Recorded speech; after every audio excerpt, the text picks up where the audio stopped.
Welcome back, WNST, Towson, Baltimore, and Baltimore Positive. We are positively taking the Maryland Crab Cake Tour out on the road. Make sure you check Baltimore Positive for the schedule. We could be anywhere from Timonium to Dundalk, back over to Catonsville.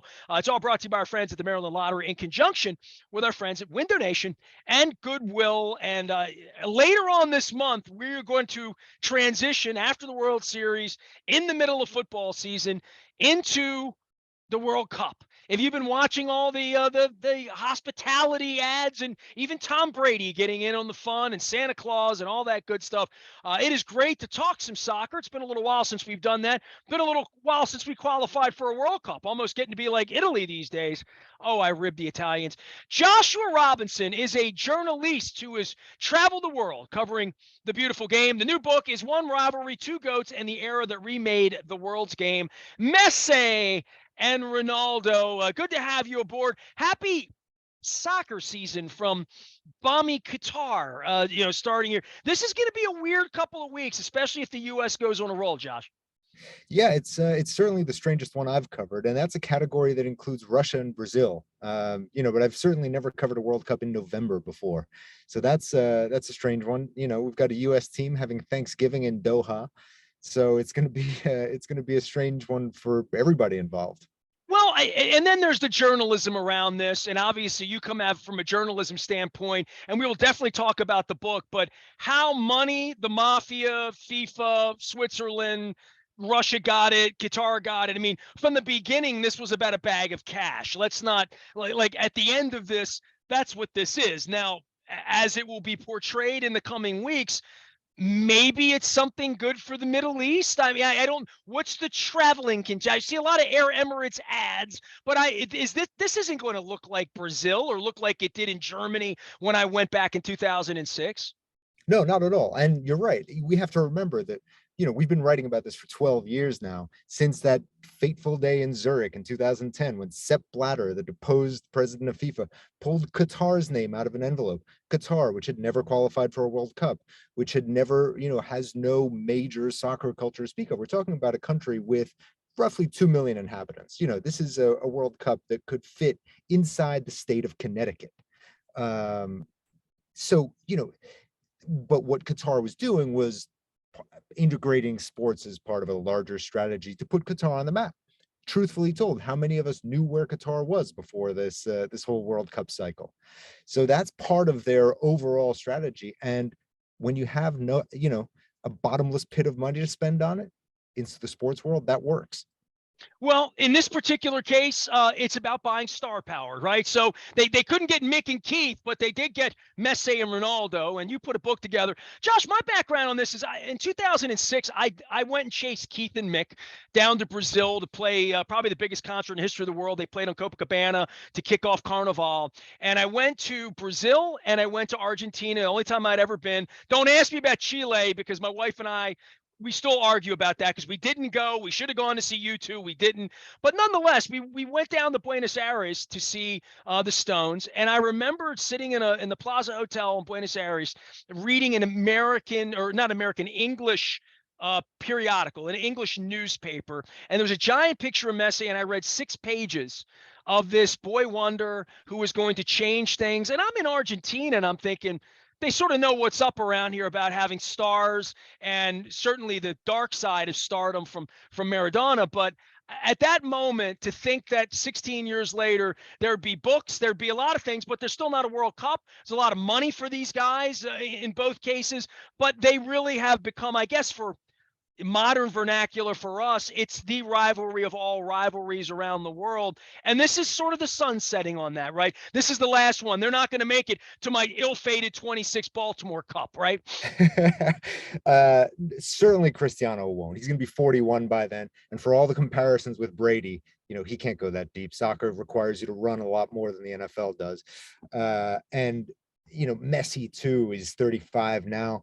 4 years from now will be 39. This is not a guy who's taken the best care of himself for the length of his career. He's gotten better about it in recent years. But, in 2006, when you were first hearing about him, this is a guy who fed himself mainly on pizza and Coca-Cola. He was a doughy little boy. He was a And doughy that's the little guy. Now I see him. He looks, with the beard and whatnot. I mean, he looks like a world champion. I Yeah, mean, he does. literally. He doesn't. That's the amazing thing about him. He doesn't. He hasn't always looked like a star athlete. Cristiano does. Cristiano looks like Captain America. And it's one of those things where I find it so interesting, anecdotally, talking to people. You talk to a lot of soccer purists, and for them, Messi is the GOAT just because he does things that no one has ever conceived of before. But you talk to a lot of other players, and they're all like, no, it's got to be Cristiano, because Cristiano is this monument to what hard work can achieve. They can't imagine the things Messi is coming up with, but there is this kind of illusion that if you work hard enough and get to practice first and leave last and take good enough care of your body, you can be like Ronaldo. And that's why players love him. Well, the book and the idea and the concept, I have Gary Myers on all the time on Brady Manning and, sort of, and I grew up in the tennis era where there was, Christian Martina and there was Morgan Yep. Connors and, McEnroe, these, and, I guess Tiger Phil, we do Yep. that. In this particular vernacular, for the folks who are not big soccer people or aren't up early on Saturday morning, liquidating and doing the things that they do, watching EPL and whatnot, these are the two biggest stars in the world, right? Like I remember getting off a plane over in Asia and seeing Tiger Woods and thinking, okay, this is a different thing, but worldwide, there's nothing that compares to these guys. Nothing. I mean, partially, they play not only in the world's favorite sport, they also piggybacked for nearly a decade on one of the great sporting team rivalries between Real Madrid and Barcelona. So they had that boosting them in the kind of world profile game. And then you've got a guy like Cristiano, who's followed on Instagram, for instance, by nearly 500,000,000 people. He's got more than he's got like multiples of Kim Kardashian. Just to put that in context, they've accessed a level of fame, we say in the book, that really is reserved for people like US presidents and popes. Well, and I guess in the modern era for soccer, and if we go back, let's take it back to Maradona, right? Or even take it back to 2006. 2006, I scored some World Cup tickets over in Germany to see the U.S. play, ill-fated in Gelsenkirchen, as I remember in the beginning against the Czech Republic. But we camped out in Amsterdam. And we spent 2 weeks in Amsterdam driving in and out of Germany. I went down to Kaiserslautern and went down to Switzerland and came up and saw that game against Italy. And I think about that when there was no Twitter. There may have been an early Facebook or after a MySpace. We were just getting there. Certainly you couldn't post from your seat. There was no iPhone, right? So I just think about the stars in that game. McBride on the U.S. side, or name any of the players on the Italian team that won the cup. But for the difference in fame at that point and the difference in being able to communicate for an athlete in multiple languages across the planet, which is way different than the way we think of the NFL or even baseball, which is more of a pan-Caribbean thing. But on a worldwide basis, that only Yao Ming, LeBron James, Michael Jordan, maybe before that, Tiger Woods, from an athletic standpoint, that even soccer had trouble penetrating this continent, right? Like Yeah. And Mexico, you but really penetrating this area that we would know these names in the way that I remember Maradona, but nobody remembers Maradona in America because they weren't all up in the middle of the night watching him do what he did in 1986. That's it. Exactly. And you've touched on something really fundamental there, which is, Messi and Ronaldo come up in this at the same time as another world-changing duo, Facebook and Twitter.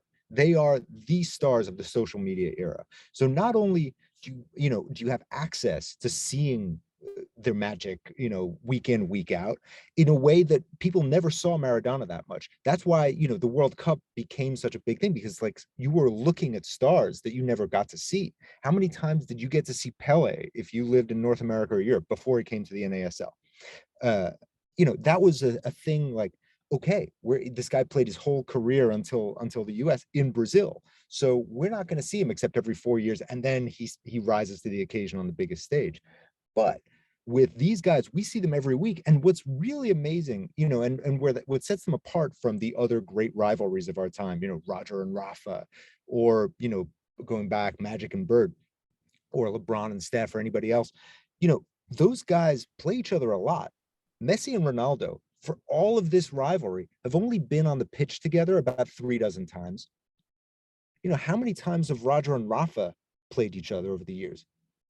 It's got to be over 100 at this point, or at least 50. But it's those guys are on the circuit together all year. They meet each other at 2 or 3 Grand Slams. You had a virtual guarantee that they were going to face each other in a semi or a final. Messi and Ronaldo had those years in Spain, but we haven't had like the regularity. So their myths grew independently of each other for a long time. And then the place to measure them was the Ballon d'Or, the award for the best player in the world every year. And so that's why the debate is so furious. Because you can choose how to measure it. Is it goals? Is it assists? Is it trophies? Is it individual trophies? And that thing lives online in the social media era with dueling sets of highlights, and it's pretty incredible. Well, certainly for the passions of their homelands, the book is out. Messi versus Ronaldo. Joshua Robinson is with us. Jonathan Clegg could not be with us today, but I know you speak for him as well. And both of you have traveled extensively around the world, seeing soccer. I've been fortunate enough to be over in England and see Beckham play at Stamford Bridge many years ago. But I'm a flyover soccer. I'm in Baltimore. I'm in a football city with a baseball problem, trying to fix the baseball team, trying to figure out the Terps, trying to figure out, stadium deals with the Angelos boys and like all of that. The soccer thing never came here.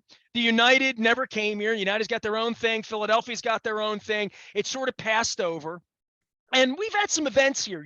We had a really big friendly here a dozen years ago that was among the harder tickets in the history of the stadium. We've had Gold Cups here and different things like that. But the notion that Baltimore and Washington were going to be a part of this 26 bid, and now watching this thing on television, albeit out of season with cookies and Santa and whatever we're going to be doing into December and however long the U.S. can stay alive. And I definitely want to talk to you about their group.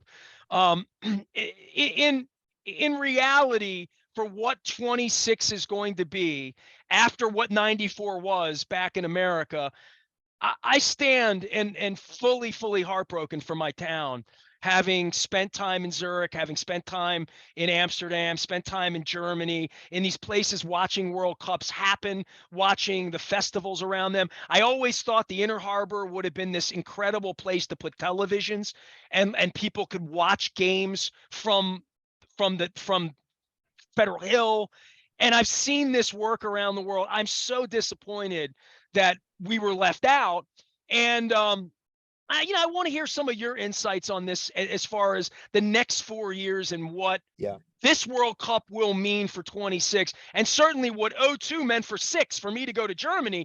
The 02 run was legendary. I was on the radio then. We were watching the game in Mexico at 4 a.m. in Poland, and Oliver Kahn in Germany and all that, having to open bars at 3 o'clock in the morning here because That's it was what the World wacky. Cup's all about. Yeah, man, it was unbelievable.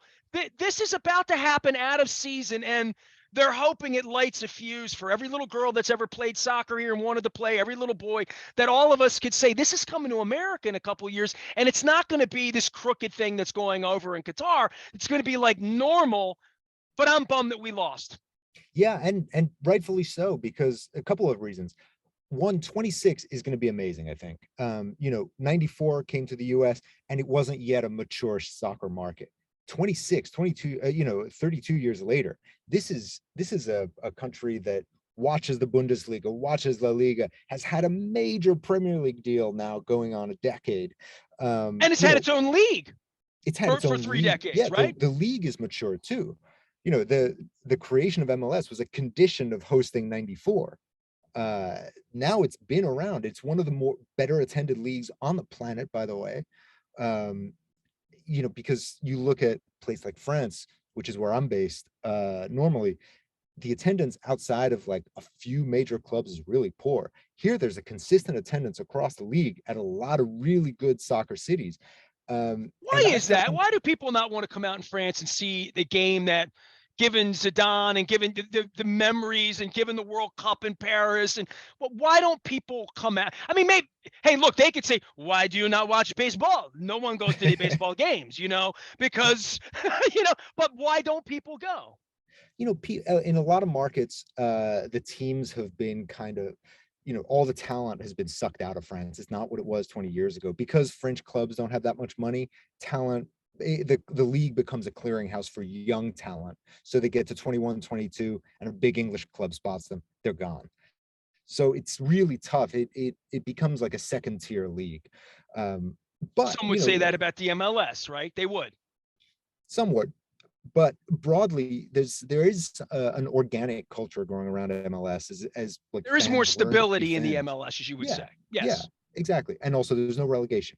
That's the major difference between MLS and the European League. So these clubs stick around long enough to kind of build over the longer term. Whereas, in Europe, if you're in the bottom half of the table, your year-on-year existence is, holy cow, how do we stay up? Because otherwise, we're heading for financial oblivion. Well, I haven't followed the whole story, but I know there's a story about, right? Is it Ryan Reynolds buying the team, trying to get it? Yeah. Because if you just can climb the rung, you've hit the lottery. You've done yeah. what Sammy Hagar did with tequila. That's it. But you have to be more than a one-hit wonder. Josh Robinson is here. He covers all things the beautiful game of soccer. The book is One Rivalry, Two Goats, and the era that remade the world's game. Messi and Cristiano Ronaldo. All right, so let's talk Cup. I was for anybody listening, I did the crab cake tour last week over at Gunpowder Lodge. They are doing tent. Ready for Wales, ready for England, like ready for all of that. Thanksgiving week, serving breakfast, doing the whole deal. We've at least got these games in a time frame that feels like lunchtime. It's a little weird, football and Thanksgiving, and then going into early December where I'm not going to get any friggin' work done, especially if the U.S. starts to do well. What does this tournament look like? And then let's talk about adding more teams into the World Cup too. By the time it gets here in 26, it's going to be a much bigger field. Maybe they'll let the Italians in. That's my cheap shot for all of you. Even though I'm Italian, I had a bad experience in Kaiserslautern, and it's a long story. But for the U.S. and success and prolonging the tournament, getting closer to Christmas, would be very, very helpful for kickstarting the game, because watching the last one without us in it, no bueno. No, not great. But what I will say is, the soccer audience in the States and in the city of Baltimore is getting better all the time. 4 years ago, for the release of our previous book, Jonathan Clegg and I came to some bars and met up with EPL fan groups in Baltimore and had, of all the places we went, that was where we had the best time. I remember watching Well, of course Chelsea. you did, because it's Baltimore. You sat in Slancha, and there was a bunch of guys slobbering all over. You had great food, and the games were on. And yeah, of course, it's Baltimore. Yeah, we did a That's couple why of we events. should have gotten the World Cup. I know. I think it's a great soccer town.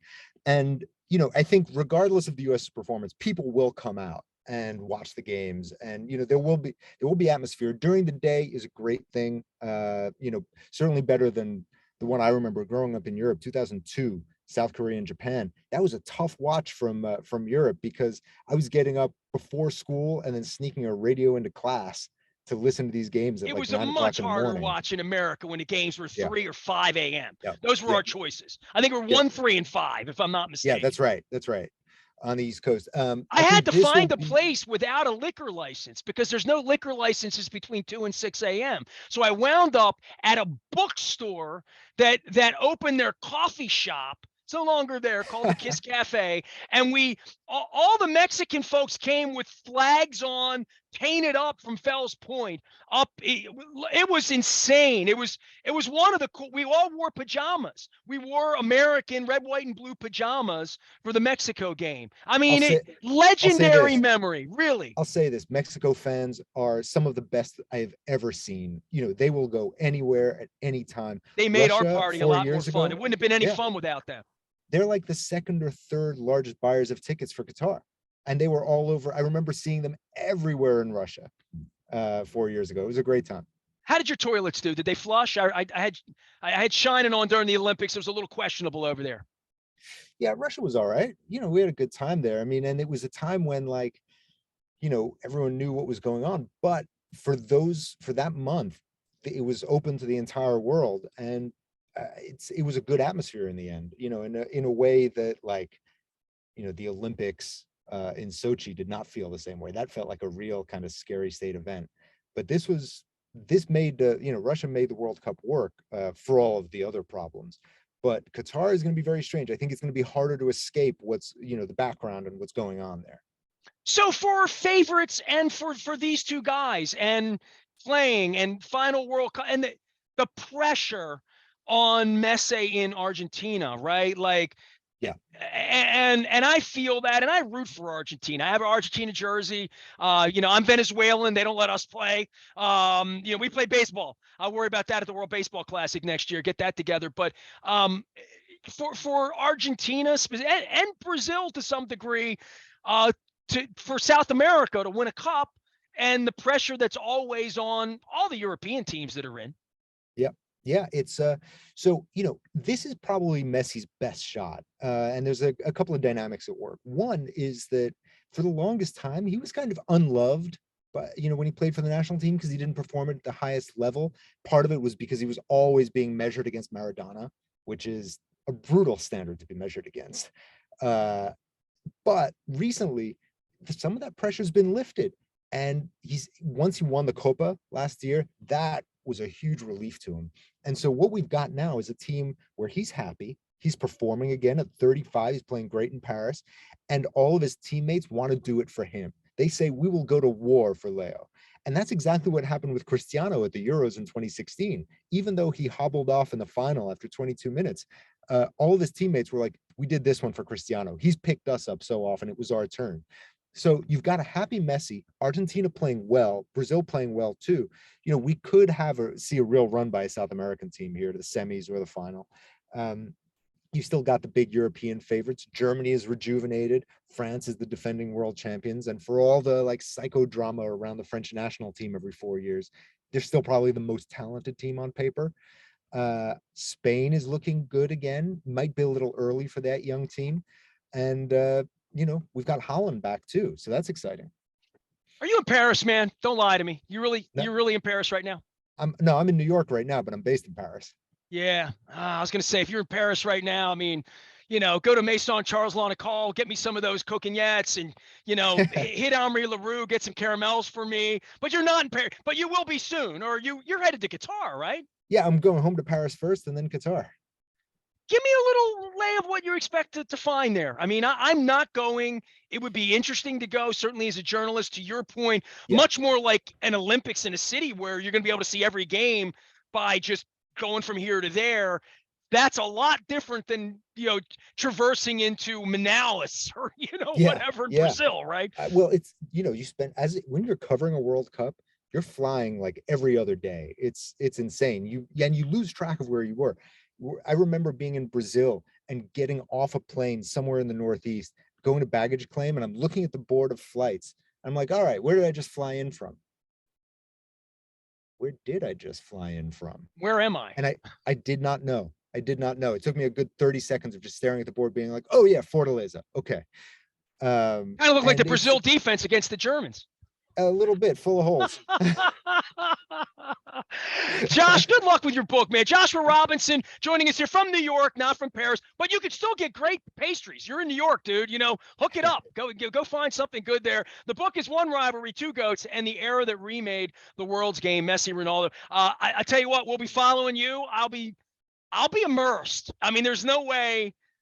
It's the greatest event in the world. I've participated in it. Once you've run around Europe for a couple of weeks during a World Cup. And, I had planned a trip to South Africa, and then the money fell apart and my friends couldn't go. And and Grant Wall and Peter got robbed, all of that went on. So I was kind of okay with not going. But the U.S. thing, when it gets here in a couple of years, I think I hope that it really opens the door for the country to embrace it. I hope we're in a different political climate, a lot of things, but I really hope the World Cup can be something special and memorable here, because it is a little bit like Halley's Comet.